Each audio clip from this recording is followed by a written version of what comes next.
I'll give you a hint. Everybody in the real estate industry thinks the only way to make money is by building villas and selling them. Alright? The same holds true for Bombay, Mumbai. They think Juhu, Bandra, best places, facing the sea, have a tall building there, give them a few amenities, price it at 40,000 per square foot, and you'll make money. Suddenly, people have realized that their prospecting has gone all wrong. They're hitting the wrong end of the market. Today, if you come to Mumbai, you will have a spate, a rash of full-page ads, and the strangest of ads, offering you all the amenities, one bedroom, all kitchen flats in Kalyan, in Mulund, in Virar, and all those strange places, wherever there's rail connectivity. I know what the advertising says. Book before Diwali, book before Christmas, and get a nano free. Get a car free. No registration charges, no stamp duty. Stamp duty and registration, which is the government fee, will be paid by the builder. Now they've discovered there's something called a need, and addressing the need, and marketing, and now the whole market is shifting towards building low-cost, affordable housing, and people are gravitating towards that. So, marketing has now come into the real estate industry. What I exhort you to do is, do a little survey of who your prospects are. If you're in Ludhiana, figure out where is the money. Is it at the top end of the market, the middle, the bottom? Where is it? What kind of product and what kind of offering will satisfy that need? The problem is we can't go directly to the customers. Because reason behind it, we don't know now who looking for our villas, who is looking Correct. for, yes. So how would you figure that out? Like that. So how would you do that? And we can just make awareness about our product. That's all we can do. But directly we can't approach. So ma'am, you're asking me, how do I sell villas in Ludhiana? Alright. I shouldn't be doing this, but I'll do this very quickly. In 2 minutes I'll tell you how. If I was in your place, the first thing I would do was identify my prospect. Who's the fellow who's got the money and who can afford a second or third house? Most likely he's an entrepreneur. He's somebody who is in business for 20, 30 years. He's middle-aged and he's a member of the Ludhiana Management Association or the local club or the local resort or somewhere. Now I offer him a weekend home out of the city, but close enough for him to commute, a convenient commute. And I say, a second home for your retirement days. And I position my villa project. I put an ad in my local newspaper. I say, come along, we'll pick you up on Saturday morning. Our car, our limo, our cab will come to your doorstep at an appointed time. We'll pick you up, we'll take you, we'll show you the villas, and well, you're selling. You've got your prospects coming to your door, looking at the product, experiencing the convenience, and then you would have someone with the ability to buy and a high propensity to consume your product. Alright? If you sit with me, I'll give you a complete marketing plan. Right now, I don't want to steal everyone's time. Okay, so there you go. That's how to prospect. You should also have a website which goes up with a live walkthrough. So you have a film there. I press that button and it takes me through your complex. It shows me the facilities. It shows me the swimming pool. It shows me the sauna. It shows me the steam. It shows me the massage. And I feel so tempted that I ring you up and say, hey, when can I come and see this place?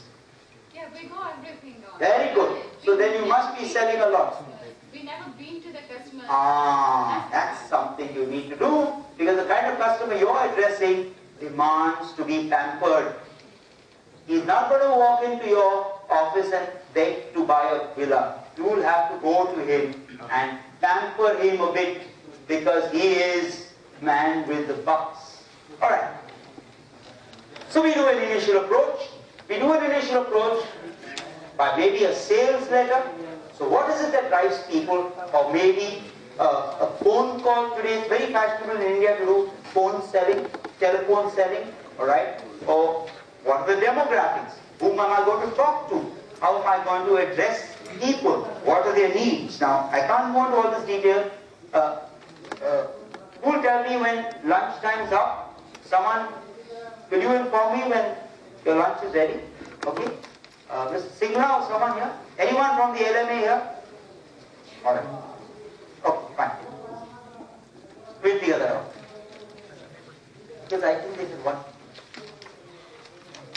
Please just wait for a call. Please let me know whenever it's lunch time. Okay? Right. So that's the initial approach. How should a sales letter be drafted? That normally the first thing nowadays is either a sales letter or telephone or email. So this holds true for all. The opening, something that catches your prospect's attention. An opening paragraph is a bridge to the body of the letter. Body naming benefits of your product and not the features. So when you're talking of your villas, you're not talking of the patio, you're not talking of the swimming pool, you're talking of living in luxury, your retirement days, you're talking of your family home, you're talking of a weekend or out of the city, you're talking of all the benefits and not the features. List the strongest benefits, first, second and third, and that's the way you develop your sales message. Okay? Always remember, it's like two sides of a coin. Okay? One side of a coin is the product feature. It is what the manufacturer put into the product. And the other side of the coin is the product benefit. It is what the consumer derives out of the feature. Most of us, when we talk as salespeople, as marketing people, we talk of product features. You know, my product's so good, it does this, it does this, it does this, and it does this. But we very rarely realize that people aren't buying my features. They're buying the benefits that my features are offering. So I should now learn to talk benefits. Give you a small example. Look at these guys selling soap. Okay? Sometimes I give you a very faraway example. Dove. What is Dove? Soap, right? What's so special about it? 1/4 moisturizing cream. In a soap.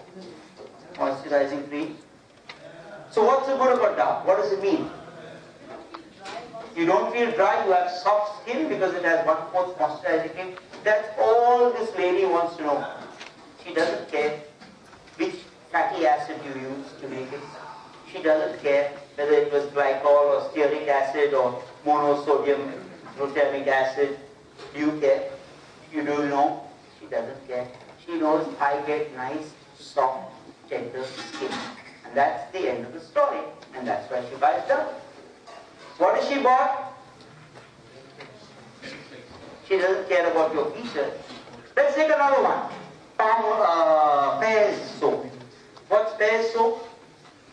Glycerin soap. Glycerin soap. Why do you say it's glycerin soap?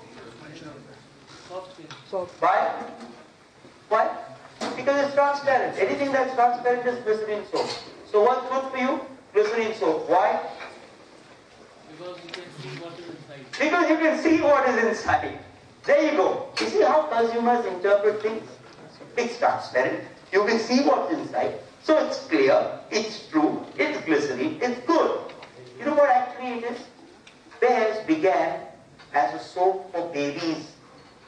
All other soaps are made from acids, fatty acids. Whereas pears is made from an oil called glycerine. So pediatricians used to advise mothers, you use pears for the baby, because when you use an acidic soap, it takes away the oil from the skin. And the baby grows every day, you see, so it gets chaffing at the joints. You know, the skin cracks, because babies grow fast. So the pediatricians used to advise mothers to use pears for the baby. You know what happened? Mothers themselves started. Yeah, the mother said if it's good for baby skin, I want skin as soft and tender as baby. So there you go now, pears has become a soap. Does anyone know this? Did anyone know this before? No, and nobody cared either. All they knew was the benefit.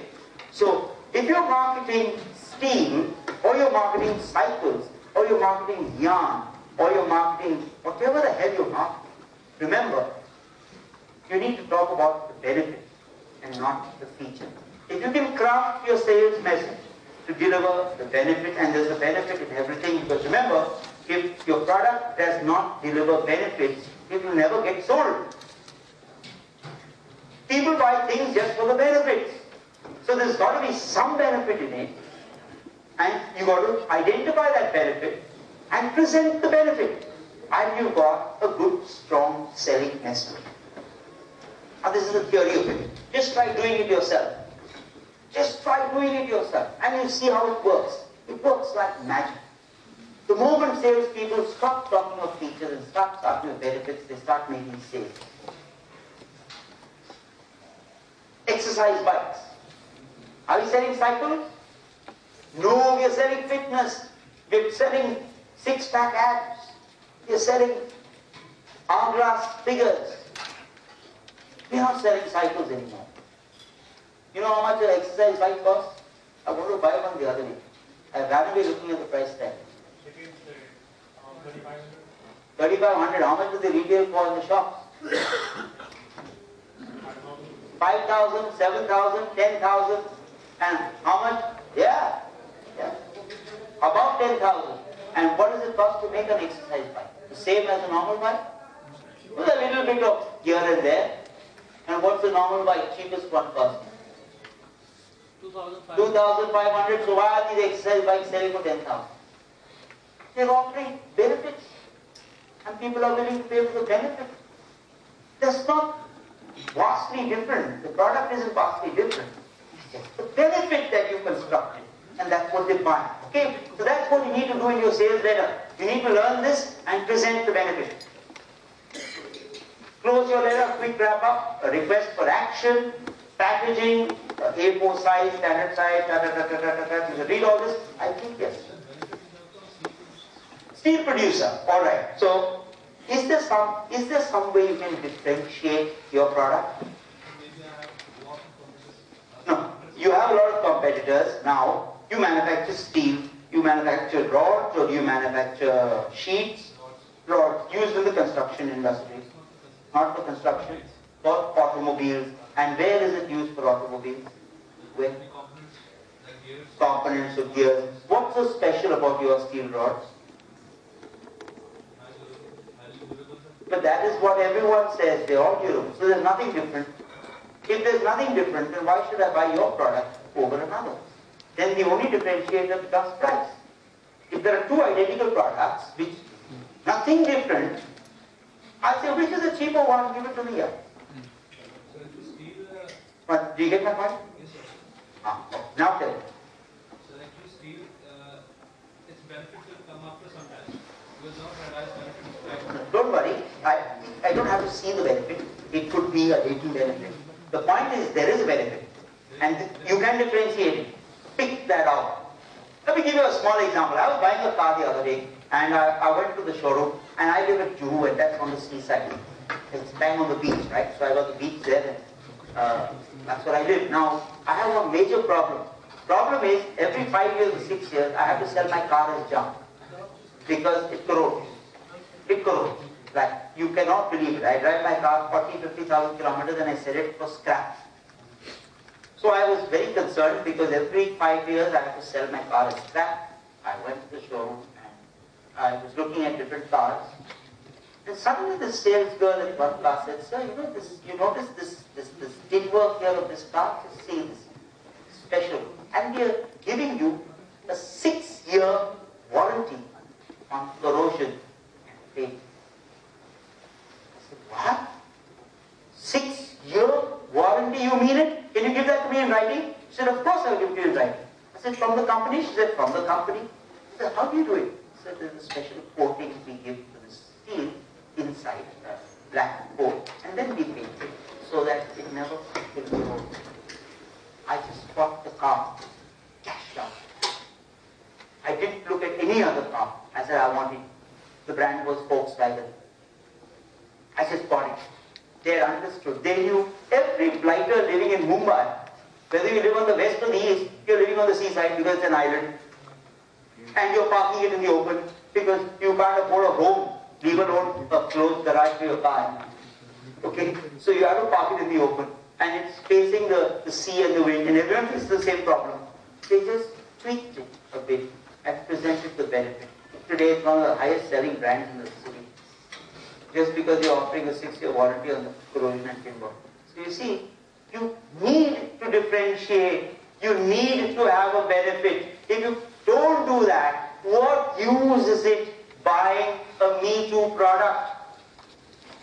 If it's a Me Too, then the only differentiator becomes price. So you need to have a distinct benefit. If you can't, build one in. I did a training program last month for a company manufacturing steel rods for the construction industry. And the Tata company, what's that called? Some cons, huh? Discon rod. You know what they told me? So this is a special rod, high demand, because it has a special zinc coating which doesn't corrode. So the columns of building, don't crack.